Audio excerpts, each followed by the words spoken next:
loi de ce point de vue totalement libérale, aussi bien politiquement qu'économiquement. Premier article, l'imprimerie et la librairie sont libres. Point. Aucune condition, aucune réserve. Vous pouvez imprimer ce que vous voulez et diffuser ce que vous voulez. Alors qu'est-ce que ça donne? Ça donne le meilleur et le pire. Ça donne une presse raciste. La libre parole d'Édouard Drummond, sous-titré La France aux Français, l'auteur de La France juive, le premier théoricien de l'antisémitisme moderne, et qui en même temps se félicite des pogroms contre les immigrés italiens. C'était pas encore les immigrés espagnols, mais c'était les immigrés italiens dans le sud, et qui est au cœur de cette famille politique qui existe toujours chez nous. Mais au côté, en face, se dresse par la liberté autre chose. Ben, c'est l'Aurore de Clémenceau, c'est le J'accuse de Zola. Bon, pour les musulmans, part du Pour les juifs de Zola. Et donc il y a autre chose et qui va sauver la République face au boulangisme. Donc il y a cette bataille, c'est une bataille de mobilisation de la société. Je pense que nous vivons aujourd'hui le même type de défi, avec le même type de risque. La peur de la nouveauté, le doute radical, l'absence de repères politiques. Et donc, du coup, le risque qu'on aille vers des chemins qui peuvent être, en effet, des chemins... Parce que c'est vrai qu'un monde... Vous savez, la statistique a été faite par une ONG qui s'occupe de la pauvreté, Oxfam. Aujourd'hui, nous avons atteint dans le monde, et c'est le livre de l'économiste Thomas Piketty, et notamment dans nos sociétés européennes, le même niveau d'inégalité qu'à la belle époque, qu'à la fin du 19e et au début du 20e, entre les plus riches et la masse de la population.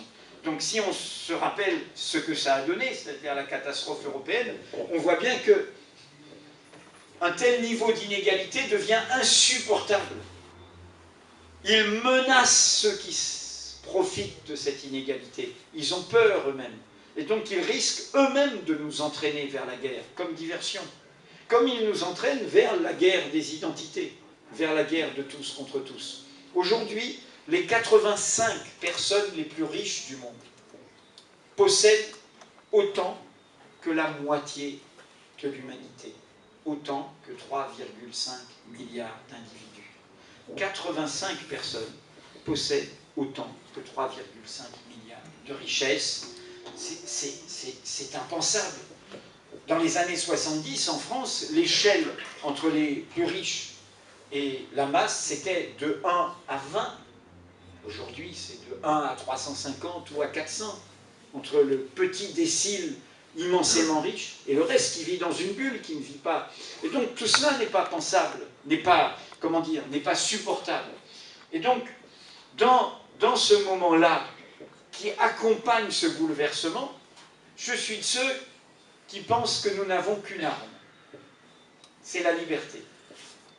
C'est ne pas avoir recours à quelqu'un qui autoritairement va nous sauver, mais au contraire faire fondre notre liberté et parier là-dessus.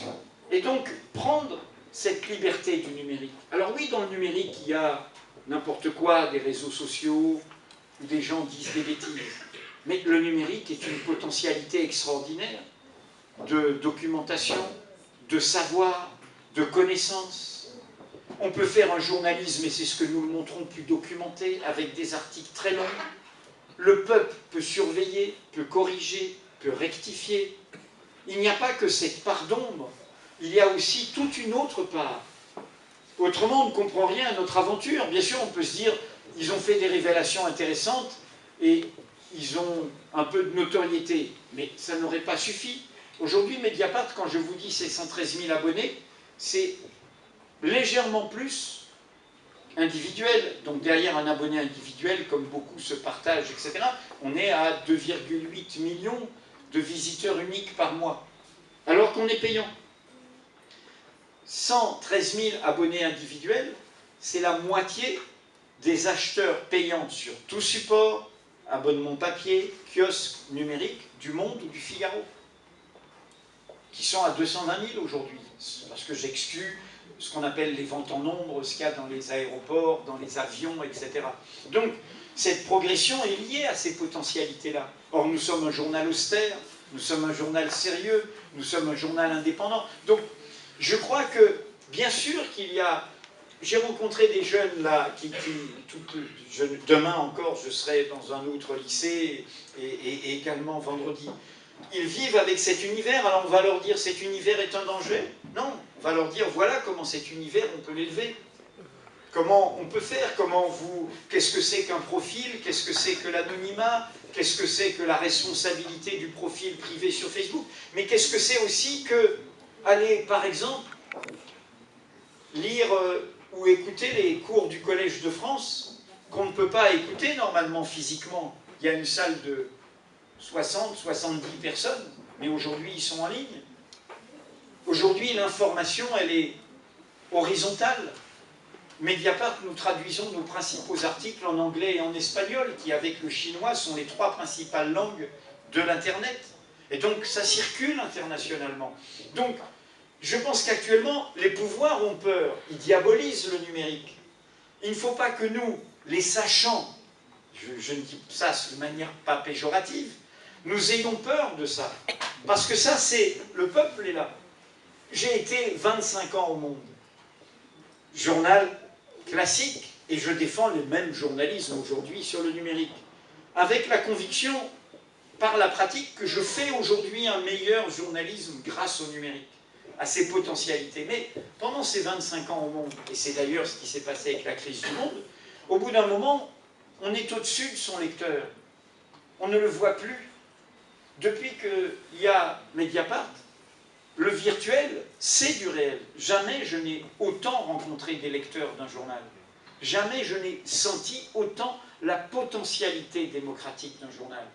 Par rapport aux statistiques sociales de la lecture du Monde, un journal comme Mediapart, son public est beaucoup plus divers géographiquement, socialement et culturellement. Et ça, c'est ça le rêve de démocratie du journalisme, d'université populaire du journalisme. Donc, on est dans un moment, puisqu'on est dans un pays qui est un pays qui a cette particularité qu'en France on a perdu depuis Victor Hugo, qui est que la politique est aussi une poétique. Et que l'on sait avoir ce haut langage où il y a un imaginaire dans la politique. Et qui fait qu'on a l'audace de convoquer le bien commun en ayant des images poétiques.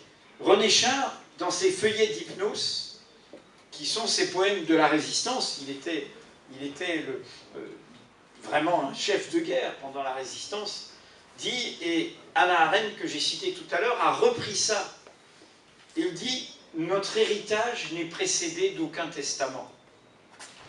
Jamais ce verre, cette lucidité, cette lumière n'est plus vraie que maintenant. Il y a ici, parmi ceux qui sont intervenus, des personnes qui témoignent des grandes causes du XXe siècle. Quand il y avait des repères évidents, quand il y avait une polarité du monde évidente, ce monde qui a changé 89, 91, ce n'est pas si vieux que cela. Nous savons que cette polarité du monde reposait aussi sur des illusions, qu'il y a eu des mensonges au nom du communisme, qu'il y a eu des crimes au nom des causes sociales, qu'il y a eu des refus de la vérité, justement, dont on parlait, qu'il y a eu des idéologies meurtrières. Ça ne disqualifie pas les idéaux qui étaient à l'origine, mais ça lègue cet héritage sans testament. Nous avons devant nous, toutes générations confondues, et c'est ce que nous devons transmettre aux jeunes. C'est le sens de ce livre que j'ai fait, Dire non. C'est pas de leur dire, regardez comme tout est perdu, et tout va mal, et tout est foutu, et comme vous ne comprenez plus rien, etc. C'est au contraire de le dire, ben oui, il y a un chemin à inventer. Et dans ce chemin, il y a les principes qu'on a convoqués tout à l'heure. Ils sont toujours vrais. Ils étaient vrais dans la bouche de Victor Hugo, ils étaient vrais dans la bouche de Robespierre avant la Terreur, ils sont vrais dans la bouche de Jean Jaurès quand il dit « la justice, étincelle divine qui rallumera tous les soleils », ou quand il dit « la République, ah ben, c'est la confiance et l'audace ». Sous-entendu, pour qu'il y ait la confiance, il faut qu'il y ait de l'audace. Et si la République c'est une punition, si c'est un verticalisme autoritaire, eh bien ça ne crée aucune confiance avec personne. Donc, nous sommes dans ce moment-là. Et on nous